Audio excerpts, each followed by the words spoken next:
It should come as no surprise that Nvidia is receiving a lot of attention, Carter, especially after several hyperscalers publicly reaffirmed or increased their forecasts for capital expenditures on AI in particular. Armchair technicians will recall June 20th as a pivotal day for Nvidia in terms of reaching a new high and then closing on the lows on extremely heavy volume, even though the fundamentals appear to remain intact. Carter, do you think that day will be remembered as a turning point in our history as a true technician? Because the sell-off that we have been seeing since the beginning of July was actually somewhat preceded by it. Indeed, they are crucial reversal days, and they do occur on lows, as you're accurately pointing out. In October 2022, there was a market low. It symbolizes a crescendo, either panic buying in this instance or panic selling, which occurs after selling. Something keeps going up, but eventually nobody is left. Then, intraday, it slides down and down, almost like a child dropping off the chin-up bar fatigued and without any buyers. Nvidia is down, we are down significantly, and semis are down about 25% overall. Since we're still so far down, it would take a lot to recover those losses, but in many respects, what Nvidia says will assist to reassure the bulls. In terms of the market, I believe that the year's highs are in. Profits. I believe it's because the AI revaluation is happening concurrently. You have one of these large, exciting sources of market energy that received a haircut at the same time the macro questions were beginning. And you have Nvidia, which is 25% off its peak. It clarifies our current situation. Look, we're only a few percent over the lows we reached in April following that pullback, and the S&P's lows this week are just around 5,100. We still appear to be in this upper end of the range, and the gain for the year is still quite robust. Since you haven't yet experienced your entire 10% setback, I believe you nearly had it in the S&P, after all. Once more, it falls inside the typical range. However, I believe the reason people are tense is because it didn't happen in a typical manner. I believe that the worldwide market movement from overnight till Monday's open will have a slight half-life in terms of people being reluctant to take on risk again. Welcome back. This morning's new reading from the chips. In July, TSMC reported a 45% increase in revenue over the previous year. The company's AI chips were in high demand, which is why shares are a significant outperformer for the year. However, they are bouncing around along the flat line here. Well, Nvidia is obviously one of their major clients, and this week's stock has been slashed. The corporation just had its greatest day of the month, but since mid-June, when it was at its peak, its market capitalization has dropped by around $1 trillion. Let's discuss that name and many other semis in more detail. Stacy Raskin from Bernstein is now joining us.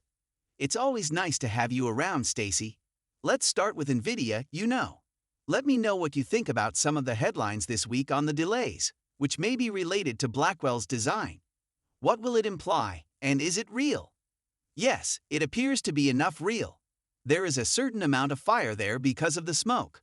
Other people in the supply chain have confirmed it to us, and Supermicro hinted to it, so it appears to be genuine. It doesn't seem like a big deal, does it? It appears to be a small design flaw. It appears like they may have already resolved the issue. We may be delayed by 2 to 3 months. What that actually means, in my opinion, is that, although some had hoped that actual volume shipments would occur in calendar Q4, it appears that they might occur in Q1. Thus, there is a small push-out. It's important to keep in mind that this is challenging, so even Nvidia may be affected. However, we've seen hyperscale capex guides that continue to rise in the interim. They didn't simply learn about this, since the news article would have included it. All of those would have included whatever is happening.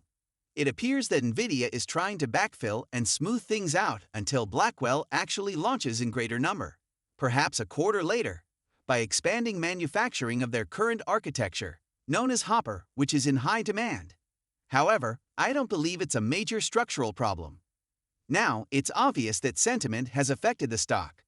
I believe that two things took place. One was that sentiment on the AI space as a whole has just decreased. People are beginning to question where the return is coming from all the money back. You see, Nvidia has never been very costly. It was around 40 times ahead profits even at its height, and the sell-side forward numbers are probably still too low. It's not really that pricey because 40 times is around its 5-year median or 5-year average. These days, it's probably 30 times less expensive. Yes, I believe you have somewhat de-risked it as you move into the second half of this. Everyone is somewhat aware of the delay at this point if they do announce it and confirm it throughout the call. So yes, we can sort of resolve this. Demand appears to be very strong. Pushing volume into the following year actually improves the appearance of that year. I hope the numbers continue to improve. Yes, I believe that this pricing is still quite appealing. We'd have been receiving reports concerning the Blackwell chip delay and the possible impact on some of those customers, including Microsoft, Google, and Meta. How's that tail going for you? Do you believe this will make a difference? In my opinion, Nvidia may have a delay of up to 90 days in the release of the Blackwell series processor. But in the meanwhile, their technological advancements will be so advanced that no one will be able to take market share. Therefore, it is theirs to take. Since they are the most crucial link in the AI supply chain, I believe that their revenues will just be delayed for a quarter or two. This will undoubtedly affect the development of AI infrastructure for some of those hyperscalers, as we refer to them in the United States. The 4 large corporations that are investing billions upon billions on their AI infrastructure. I am aware that Sam brought up the issue of the AI hype.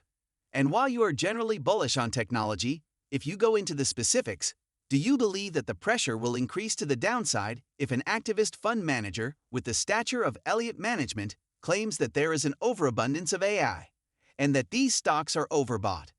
I believe that we must differentiate between what I refer to as AI 1.0 and AI 2.0. I still feel extremely at ease with AI 1.0. These are the names of the corporations that develop the infrastructure, usually semiconductor companies, data networking companies, and data server companies. Now, the 4 hyperscalers have committed, well, they haven't committed, to investing $227 billion in AI infrastructure over the course of the next 12 months, according to recent conference calls.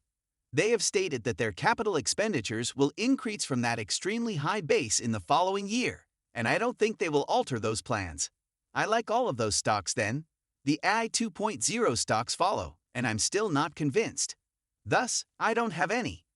These are the businesses that assert that on the other side, they will have these amazing lucrative products using AI after all the infrastructure expenditures. When I see it, I'll believe it. However, I only need the AI 1.0 stocks to support my thesis. I don't now require the AI 2.0 stocks. The first 50 customers receive 50% off anything in our store for a short period of time. Don't pass this up. This deal won't be around for long. Hurry now to save a ton of money. Be among the first 50, so act quickly. Use the link below to shop right now. With just grammatical errors fixed, the original content is preserved exactly.